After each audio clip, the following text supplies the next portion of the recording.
Okay, good morning or afternoon, depending on your time zone.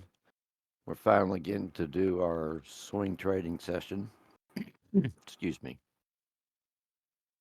I'm going to cover several different topics, and since I'm going to do that, I thought I would try to take questions as we go along and just see how that worked out. If it doesn't work out, we'll just squash that and take questions at the end. Now, let me just give you a general outline of what I'm going to talk about today. First, I'm going to cover a couple of subjects under general trading. We've had a lot of newcomers here recently, and a lot of them are active in the channel and ask questions. And there's a couple of topics I would like to just cover that has to do with general trading. Then we'll talk about swing trading. We'll talk about swing trading in general, and then we'll specifically talk about how I do swing trading.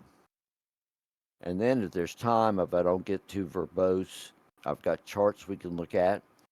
And also I've got it set up to where if you have a particular commodity or stock or chart that you want me to look at, we can do that. Now I'm not gonna I promise I'm gonna talk a lot of stuff, but I promise I'm not rambling. There's a point to what I'm gonna talk about. First of all, a lot of you guys know that I'm a retired cardiologist. I won't tell you why I went to medical school, but when I first went to medical school, my intention was to be an oncologist, a cancer doctor, and do cancer research. Once I got to medical school, I found though I was drawn to taking care of critically ill patients, patients with shock or patients that were about to die, patients that were complex, that had a lot of data that had to be assimilated quickly. I also found out something about myself that I didn't know. I always had known that I like to take care of complex problems, to figure out complex problems, to come up with a strategy to solve a situation. What I didn't know about myself was that I was not only capable of doing that during an adrenaline infused environment, but I liked it. I liked it a lot. I loved it. I was drawn to it. It was something I really enjoyed. Think about what a cardiologist has to do. Think about it. He's standing there in the intensive care unit. Patient rolls in, critically ill. You have to rapidly assess all the data from that patient. You have to be thorough. You can't leave anything out because if you leave something out, you may have left out the most important thing. You may have left out something that was life or death to that patient. But you have to do it quick. You have to assimilate all that data once you've collected it. And you have to rapidly turn that assimilated data into a diagnosis. You got to come up with something that's causing what's making that patient critically ill. You can't go read a book about it. You got to do it right there and then. And you just as rapidly have to come up with a therapeutic plan. What are you going to do to save that patient's life? And once again, you rapidly have to execute that plan. Now, think about it for a second. What do you do as traders, particularly day traders or short term swing traders? If somebody presents you with a market, the market's open, the market's moving, you're looking at the market, or somebody presents you with an instrument or a chart, you have to rapidly assess that chart. If you're going to have any hope of making profit that day, you have to move quick. You have to take all the data that you can from that chart and assimilate it. And you have to come up with a diagnosis for that chart. That is that market going to go up, go down, go sideways? Is it going to break out? Is it consolidating? You have to come up with a diagnosis. Once again, just like I did, you have to come up with a plan. Are you going to trade that market or are you going to pass it by? Where are you going to enter? Where are you going to exit? And you have to do that quickly if you're a day trader. So you're really doing the same thing that I did. So the message here is if you get tired of being a trader, you could be a cardiologist. No, that's not really the message. The message here is if you're going to go into trading, and when people look at trading, they look at it kind of romantically, don't they? They look at it like here's a profession you can keep your own hours, work when you want to, just work a few hours, make a whole bunch of money, buy a yacht. That's what people look at when they think about traders. But we know from being there, it's not like that at all. You have to take complex situations and you have to come up with an answer quickly. And you have to do that while your adrenaline's raging. Because if you're trading real money, I guarantee you're in an adrenaline infused environment. Guarantee it. So you have to ask yourself as a new trader, can I do that? Can I function in an adrenaline infused environment and take care of complex problems quickly? If you can't do that, you need to go to a different way of making money. And in fact, I'll go even stronger than that. I would say that if you don't enjoy that, if you don't crave that, you should go somewhere else to make money. Because if you just tolerate it from day to day, that you're going to work with adrenaline flowing through your veins and you're just going to tolerate it, I guarantee you'll burn out. You have to love it, you have to crave it. Okay, next subject of general interest, indicators. We've had several spirited discussions in the trading channel over the years about the use of indicators. In fact, I even did a poll. You'll probably have to scroll back a ways to find it, but I did a poll one time about how our members use indicators, how many they have on the chart, I think was the point of the poll. Now, there are people that advocate that we shouldn't use indicators, that we should just look at price action, look at volume, maybe look at a dome or time and sales and trade like that. Don't look at any kind of oscillator or any kind of indicator.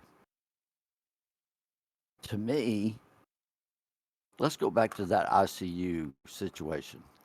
Let's say they rolled that patient through the door and I was standing there ready to take it. And the nurse starts reeling off the vital signs: blood pressure, heart rate, respiratory rate, temperature. The medical staff starts telling me what happened to him, what his lab showed, what his x-ray showed, what scans had been done, what they showed. What if in the middle of that I just said, shut up, everybody shut up, I don't want to hear any of that? What if I just walked over there to that patient, laid my hands on him, and said, this patient's got appendicitis, let's cut him open? Now, I probably wouldn't last very long as a doctor if I did that, would I? And to me, that's like trading without indicators. Now, that's just my personal preference. I say maybe it's because of my training. I certainly know there are people in our room that don't use indicators that are quite successful full time traders.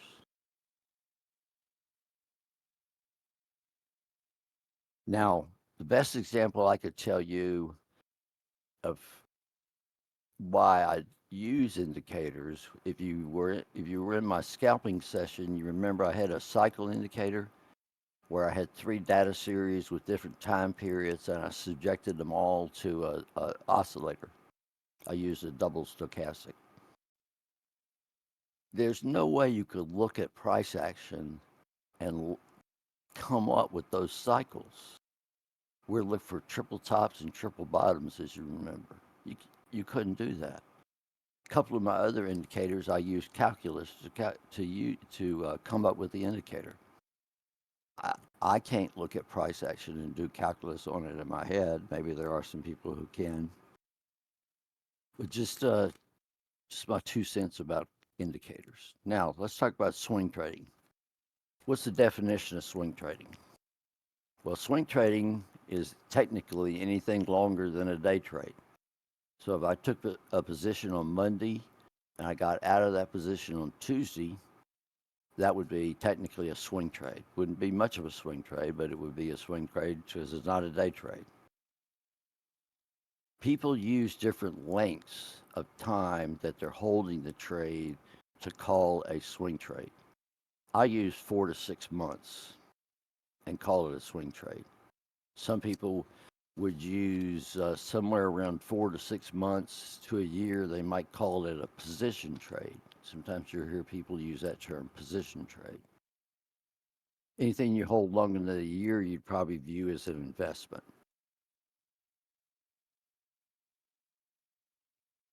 Now, why would we want to swing trade instead of day trade?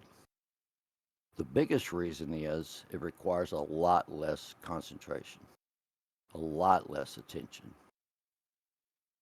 Swing trades in general move slower pace than day trades.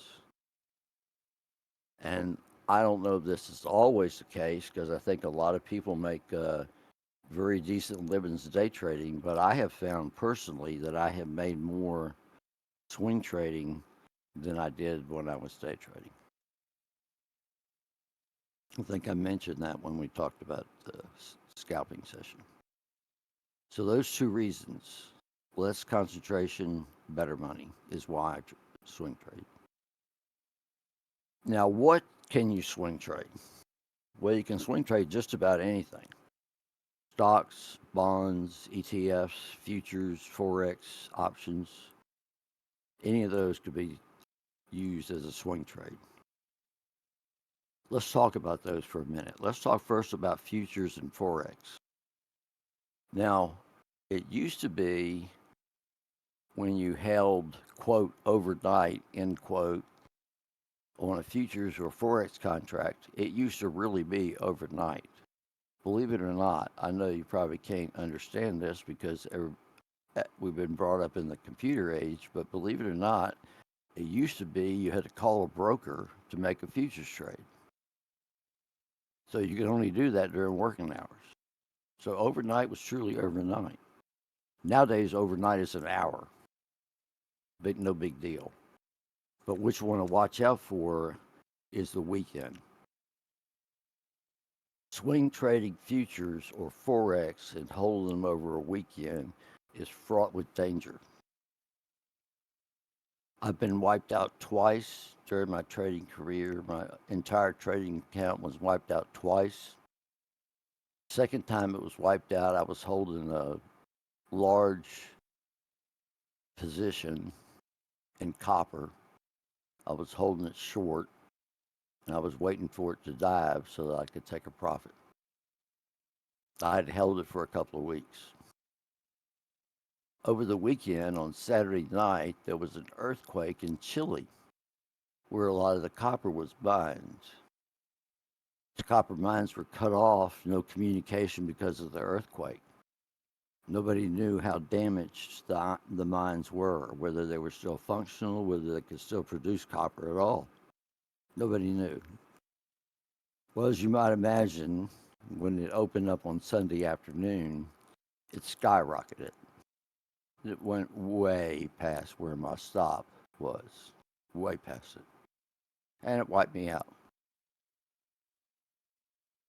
The damn thing was, the next day, they found out the mines were hardly damaged at all.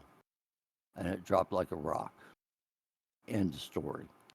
I never held over the weekend again. I really don't advise it. I know some of you guys do it. It's just fraught with danger to me. Now, what about using stocks, bonds, or ETFs? The problem I see with swing trading with them is it takes a lot more capital. You got to put up a considerable amount of money to get a stock or an ETF position. So to me, it takes too much capital to do that. And then when you get your profit, your percent return, since you put up a lot of capital, is not as great. So that leaves options. And to me, options are the perfect vehicle for swing trading. You've got a built-in leverage. An option contract is the underlying represents underlying of 100 shares. So you got a built-in leverage. It takes a lot less capital to open a position because of that. And also, you have a very defined risk. I'm not talking about selling options. So we're not talking about that today at all. We're talking about buying options. You have a very defined risk. You can only lose what you paid for that option. Can't lose more. You could buy a stock for 50 and have it go to 20 and you've lost a lot of money. But you may buy an option position for $1,000 and have it go to zip and you've only lost $1,000. A lot less capital, but you get the leverage from it. So options to me is perfect vehicle for swing trading. Now, options on what? You buy options on just about anything. What I do is I rarely buy options on individual stocks. I don't like taking that risk.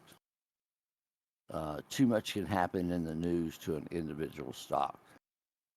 The CEO could be caught banging the secretary and get fired, and the stock dives. I don't want that kind of risk. So I almost always buy options on ETFs where my risk is spread around. And if you've traded ETFs, you might know there's an ETF for everything.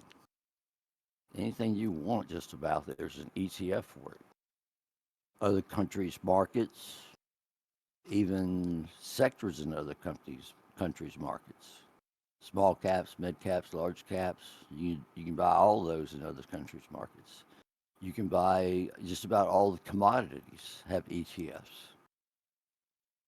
All the currencies have ETFs. If you remember back during the pandemic, when there was a run on toilet paper, remember that? Everybody was buying toilet paper, the shelves were wiped out. I threatened to open an ETF of my own at that time, and I was going to call it WIPE, wipe. But I didn't do it. Okay, there's a couple of characteristics of options that we need to talk about in terms of what type to buy. First, let's talk about the expiration date. I buy options about 3 to 5 months out. So right now I'm buying June and July contracts. Why do I buy so far out? Two reasons. One is I'm a pattern trader. I trade patterns, channels, wedges, triangles, flagpoles and flags, head and shoulders, cup and handles. Those are the ones I trade. And it takes a while for a pattern to mature. So I want to give my option a chance to mature. I want that trade to mature. So I go further out to give it that time. The second reason I go further out is theta is very, very non-important when you get that far out. Let's make sure everybody understands theta. Theta starts with a T. Time starts with a T. Theta is your time decay. So if I have a theta of 0.1, then every day my option loses 10 cents. Theta's out 3 to 5 months. You can get them as low sometimes as 0.001. So I'm losing a tenth of a cent every day. Trivial, not even important. So those are the two reasons I go that far out. The last month that the option experiences before it actually expires, the theta is really going to bust you. It's going to go way up in that last month. So I always try to clear my positions before they reach that last month. Sometimes I take a loss, of course, but I try to get them out of the picture before that last month theta kills me. Now, what are the cons of going that far out? The biggest con is you're going to pay more for it. Why are you going to pay more for it? Well, when you buy an option, you're paying for two different things. You're paying for what's called intrinsic value, and you're paying for what's called time value. Let's say I have a $40 call option, $40 strike on a call option, and the stock's at 50. Well, I'm $10 in the money, so I have $10 worth of intrinsic value. Whatever the rest of my option cost is the time value. Okay? So it's going to cost me more in time value to go out 3 to 5 months. The second con is the delta out there is going to be lower than the delta when you buy closer in options. And just so we understand delta, delta starts with a D. D is for dollar. Delta is how much you're going to make on each option as the underlying goes up $1 or goes down $1. So your delta is going to be a little lower out there and you're going to pay a bit more for time value. But to me, it's worth it because I let the pattern mature and I have a much lower theta. Okay, where in the option chain do I buy options?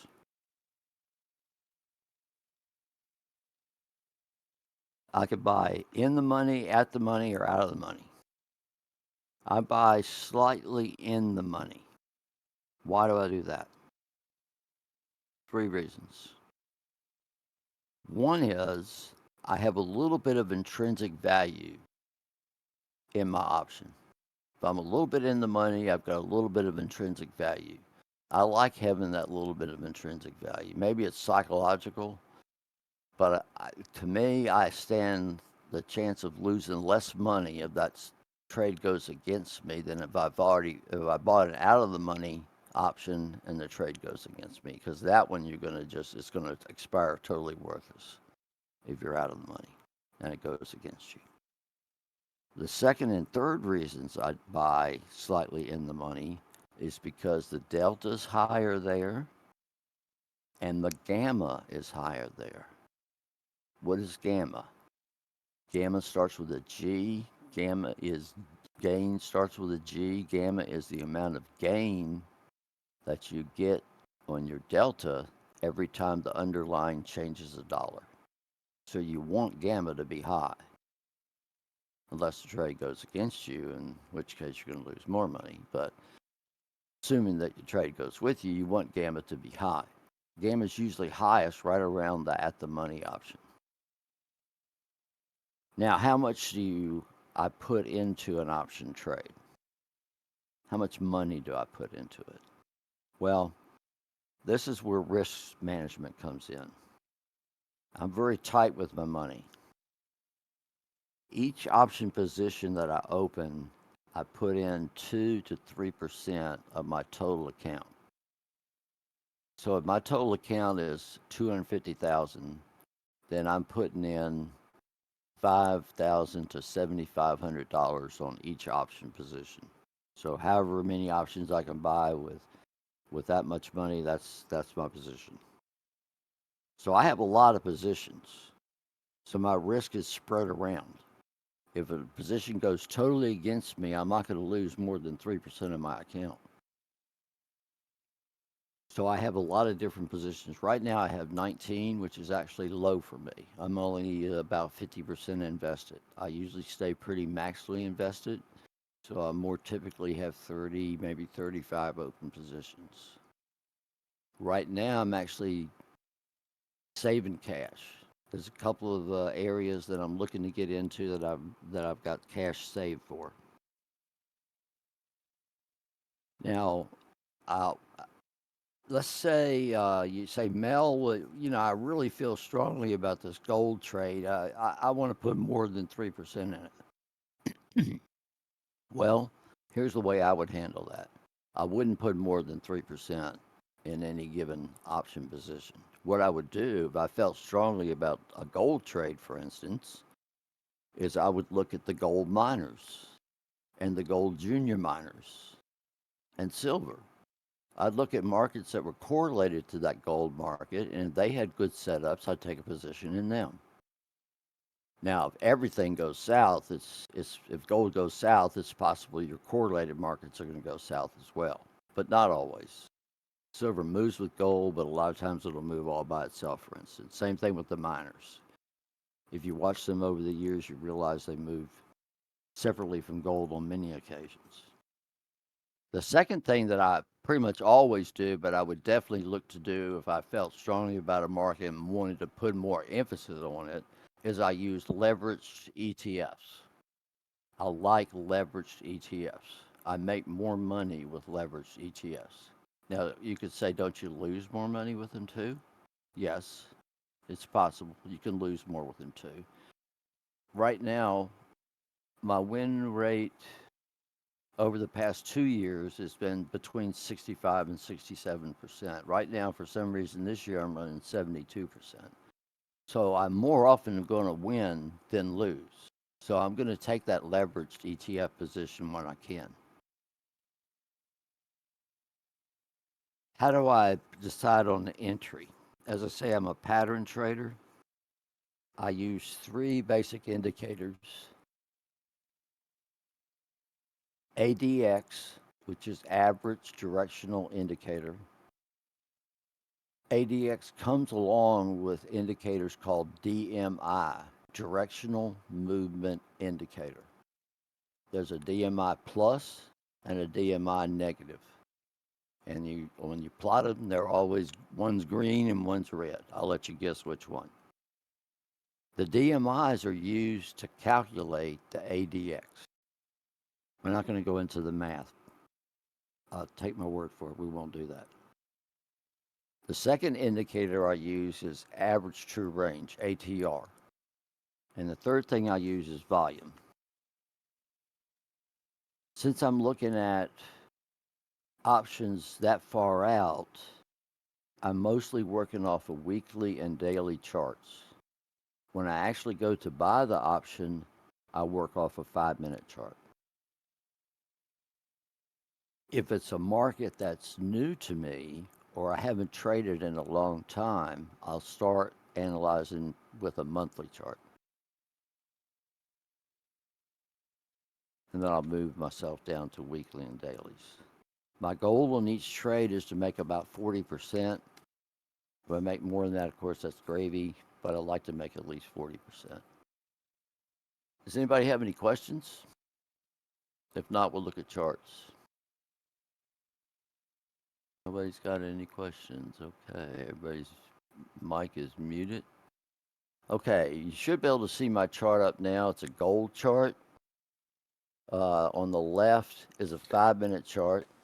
Mel, excuse And me, then, can I ask a sure, question? sure. You're talking options now. I just wanted to ask why options? Why is that preferable to futures, for example? Oh, okay. Well, for a couple of reasons. One is the risk is much, much lower. With options, your risk is totally defined. If I put $5,000 into a call position, I buy $5,000 worth of calls, and that ends up expiring worthless. I'm only going to lose $5,000.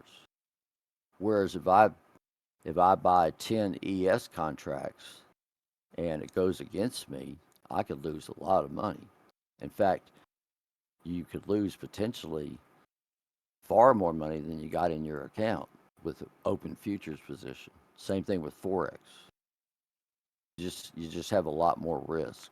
And as I gave you that example about holding over the weekend, you definitely don't want to do that with futures or forex. You don't want to hold over the weekend. There could be a news event that just crippled you, like it did with me. Good question. Anybody have another question? Yeah, I have a question, Melko, if Sure, I may. sure. Um, so one of the challenges I have of swing trading is um, when a swing trade goes against you, what indicators do you use to inform you of its return to green, and how much room do you give it to cut your losses short and let your winners run? That's a good question too. If the trade starts going against me right away, immediately, I will generally just bail out and take a loss. If a trade starts going my way for a while and then it turns the wrong direction, if my indicators tell me that that's a definite change in trend, I'll go ahead once again and bail and take the loss. Now, unfortunately, what happens a lot of times is while you're waiting for that pattern to develop, it's going your way, but somewhere around month 4, it starts going the other way rapidly. So you say, let's get out. But when you look at the option prices, you find you're not going to get you're not going to get anything for the options you're holding. So they end up expiring worthless. So that's the best I can say as far as how I manage that. I either get out right away if it's going against me, or if my indicators telling me it's a change in trend, I'll get out. That's another Okay. good question. What else we got? That's a good question.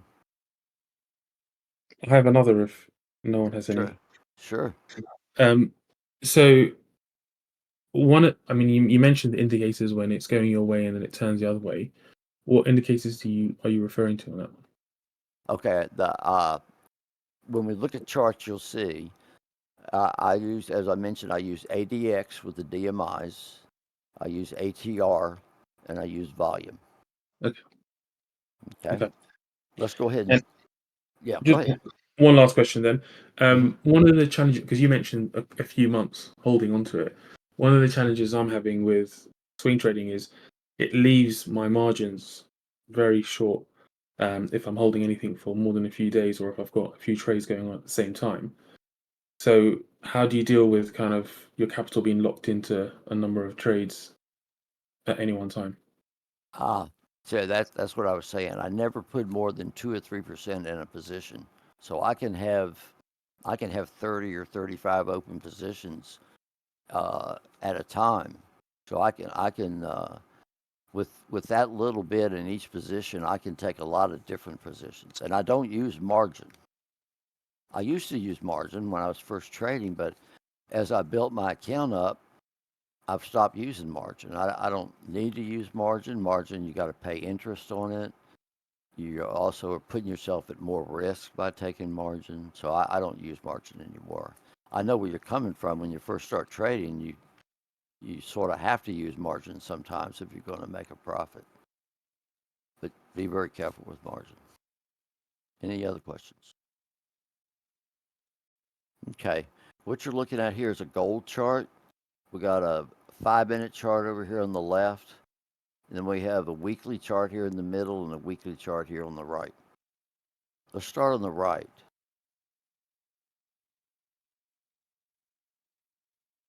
Okay, so gold cooked along for a long time, way back in 20, 21, 22, 23, 24. And then here recently it's taken off, as you know.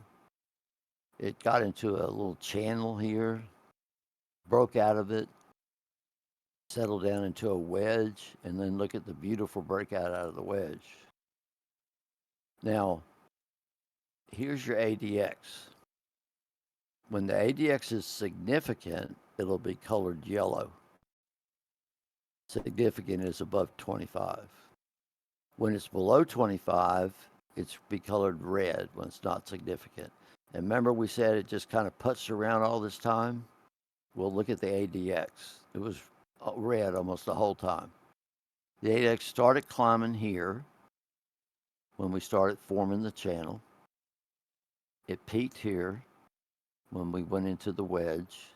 It backed off a little bit as price action backed off, and now it's trying to rise again.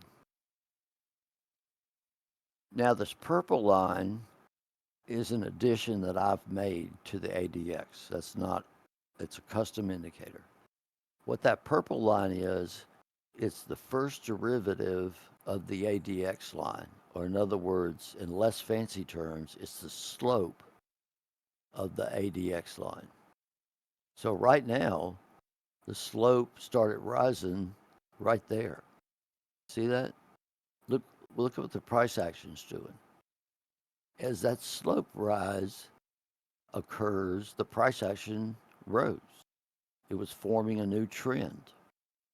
The slope was telling us a new trend was developing. This trend happened to be a positive trend, so it's moving up. If you look at the ADX during that time, I don't know. Maybe you could say it was trying to turn up. I don't think you could say that. I don't think you could say it really turned up until right here. And by then the move had already started. So that slope is telling me ahead of time that a trend change is occurring. And look what it's doing now. It's trying to roll over. Does that mean that the trend's over? I'm not sure. This is one of the areas I'm watching as far as taking a position. Now, these are the DMI lines. DMI plus is green, the DMI negative is red. This blue line is the significance line once again. And they just kind of wandered back and forth over the significance line while nothing was going on. And then when we started climbing here, the positive DMI took off.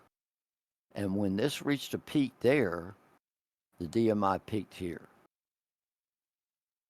Then when it reached a peak here, the price action was higher, reached a peak here, the DMI was lower. And now it's reaching another peak that's higher even still, and the DMI is lower still.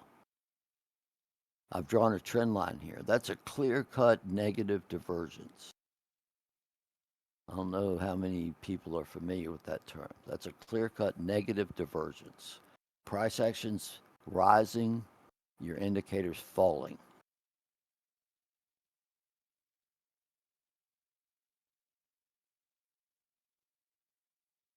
Here's what it looks like on a daily chart.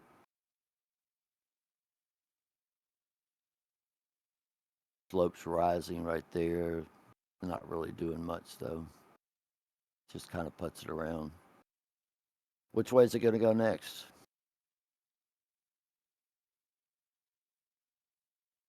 Okay, here's a weekly chart. Same thing, gold. This is the ATR. The ATR didn't do much of anything during this long period when gold wasn't doing much of anything. Now it's climbing slightly, climbing a little bit. Not a dramatic climb at all. Here's volume. What's volume doing here during this last stretch? Well, as we're making new highs in price action, we're making lower highs in volume. And this indicator is the DMI oscillator. All this does is take the red and green lines from the last chart and create a zero baseline and plot it as an oscillator. So if the green line's above the red line, then these green indicators will be higher. If the red line's above the green line, then it'll be colored red. So what do we have? The same thing. Why do I use a DMI oscillator? Because it's easier to see divergence. And we have divergence right here. High, lower, lower. Okay, so gold has got a pretty solid negative divergence going on. Is that enough for me to take a position? Kinda. I'm looking at it pretty hard. Gold's got to go down sometime, right? Anybody got a particular market they want to look at?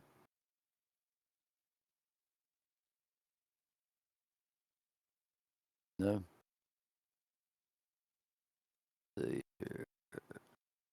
Okay, here's ES. Here's ES weekly. I have ES in a long channel or kind of slightly tapering. You might want to call that a slowly tapering wedge. Yeah, we can do that. I've got that up here. Let's finish ES and we'll do that. And ES is kind of puttered around a bit, so there's long stretches of non-significant ADX action. The slope indicator is not telling me much of anything right now. It's just kind of puttering around there. The DMIs are right on top of each other, right around the significance line. So really, ES is pretty boring right now. There is a little bit of negative divergence going on with the DMI oscillator. Here's a peak right there, peak here. Here's a peak here.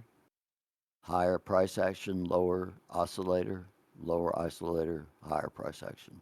So there's a bit of negative divergence going on here. We're all probably suspicious of all the indices as far as where they are. even on the ATR, on the daily chart, there's a little bit of negative divergence going on. Okay, Uh, let's look at the. Mel, can I ask Yes, another question? sure. If you go back to, maybe just go back to the daily chart. I Sure. think there's an example in both the weekly and the daily. But you're talking about the negative Divergence. divergence, right? And Yes. if I look on your chart on the DMI oscillator back in like start of 24, 2024, there's Way that's back an exa here. yeah, that's an example of negative divergence as well, right? So if you Yes, go it is. January, In February, fact, March, April, if you see, I've actually got a line drawn all the way through that. You just oh, you can't see do. the beginning of the line. Yeah, I can't adjust it, but the beginning of the line's right over there. So yes, Hmm. that's a very good spot. The whole So, thing's got negative divergence. so I guess, okay, so I guess this is my question is how reliable have you found negative divergence to be when taking trades? That's an excellent question. I have found it to be very reliable. Now, is it 100%? No, not at all. And I can't give you a stat on it because it varies from market to market and from time frame to time frame. But I have found it generally. I look at it pretty hard. That's why I'm looking at the gold market pretty hard right now. Is because of that, and I'm looking at the indices pretty hard because of that. If we looked at some of the other indices, they've all got similar patterns. You can see I've drawn a line here on the NQ. Got a line of negative divergence on the YM. Yeah, those are the two areas. That's why I got cash sitting idle. Is because of the metals and because of the indices. Okay, let's look at Gotcha, 6E. makes sense. Thank you. Okay, this is actually the euro currency futures, but since they're against the dollar, this is basically the euro dollar. So here's our weekly chart, M M5 chart. Let's blow this one up. Okay, we had a nice channel action here in the euro. Then it did nothing for a long time. Just totally red ADX. And now we're back into a little channel action again. It's to me, it looks like it's trying to break out of that channel. Let's see if there's anything this is telling me. No. The DMI has moved, the DMI minus has moved into a significant position. It's made a crossover here. It's higher than the previous DMI plus high, and it's above the significant level. So that's a that's a definite positive sign that there's a negative trend going on. I'm not sure if it's ready to break out of that or not. I would be suspicious of it because a lot of the other major currencies have very similar looking charts and they are breaking out of those channels. Okay, here's a daily chart of the same thing. You can see it was a pretty strong candle today, 0.67% up. Not much going on with any of these indicators. Let's look at the this one. ATR is pretty high. I don't see any particular divergences going on here. Okay. Any other charts you want to look at?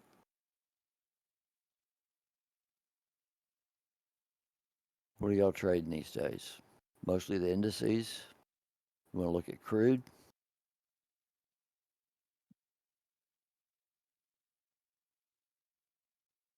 Here's a weekly chart of crude. Crude's been trading in this wedge for a long time, starting way back here in 22. Been trading in this wedge, and it's getting to be the apex of the wedge. Usually wedges will break down somewhere between 2/3 and 3/4 of the way to the apex.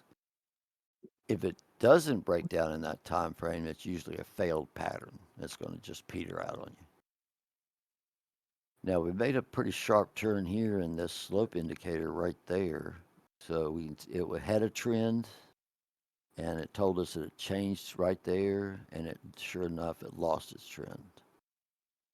It hadn't yet started to turn up to indicate that this is a new trend going on. Probably not going to, because we have a green candle this week.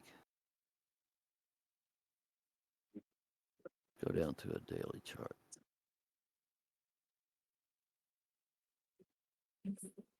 Crude really hadn't done anything for a long time as far as looking at a daily chart, has it? It's frustrated me because I've got a couple of positions in crude, and they're just not paying out like I wanted them to. All right, what else you want to look at? Anything? Well, we're about an hour. Any final questions? No? Okay. I enjoyed talking. If there's enough interest, we can talk about this further at another day. Never mind doing these. Okay. You guys have a good afternoon trading.